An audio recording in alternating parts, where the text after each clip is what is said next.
ನಮಸ್ಕಾರ ವೀಕ್ಷಕರೇ, ಈ ವಿಡಿಯೋದಲ್ಲಿ ಶಿವನಿಗೆ ಪ್ರಿಯವಾದ ಕೆಲವು ಮಂತ್ರಗಳ ಬಗ್ಗೆ ತಿಳಿದುಕೊಳ್ಳೋಣ. ಶ್ರಾವಣ ಮಾಸದಲ್ಲಿ ಶ್ರಾವಣ ಸೋಮವಾರವು ತುಂಬಾ ವಿಶೇಷವಾಗಿ ಇರುತ್ತದೆ. ಈ ಶ್ರಾವಣ ಮಾಸದಲ್ಲಿ ಶಿವನನ್ನು ಪೂಜಿಸಿದರೆ ಹೆಚ್ಚು ಫಲ ಸಿಗುತ್ತದೆ.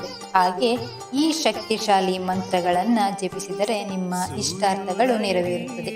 ಅದು ಯಾವ ಮಂತ್ರ ಎಂದು ತಿಳಿದುಕೊಳ್ಳೋಣ. ಮೊದಲನೆಯ ಮಂತ್ರ ಓಂ ನಮಃ ಶಿವಾಯ.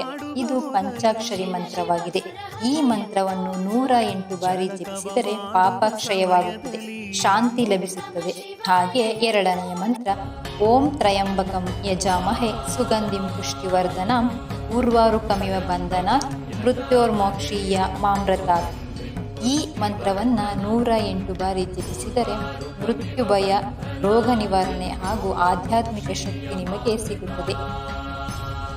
ಎಲ್ಲರೂ ಈ ಶ್ರಾವಣ ಮಾಸದಲ್ಲಿ ಶಿವನನ್ನು ಪೂಜಿಸಿ ನಿಮ್ಮ ಇಷ್ಟಾರ್ಥ ನೆರವೇರಲಿ. ಸ್ನೇಹಿತರೆ, ನಮ್ಮ ವಿಡಿಯೋ ಇಷ್ಟವಾದರೆ ಒಂದು ಲೈಕ್ ಕೊಟ್ಟು ಸಬ್ಸ್ಕ್ರೈಬ್ ಮಾಡ್ಕೊಳ್ಳಿ ಫ್ರೆಂಡ್ಸ್, ಪ್ಲೀಸ್.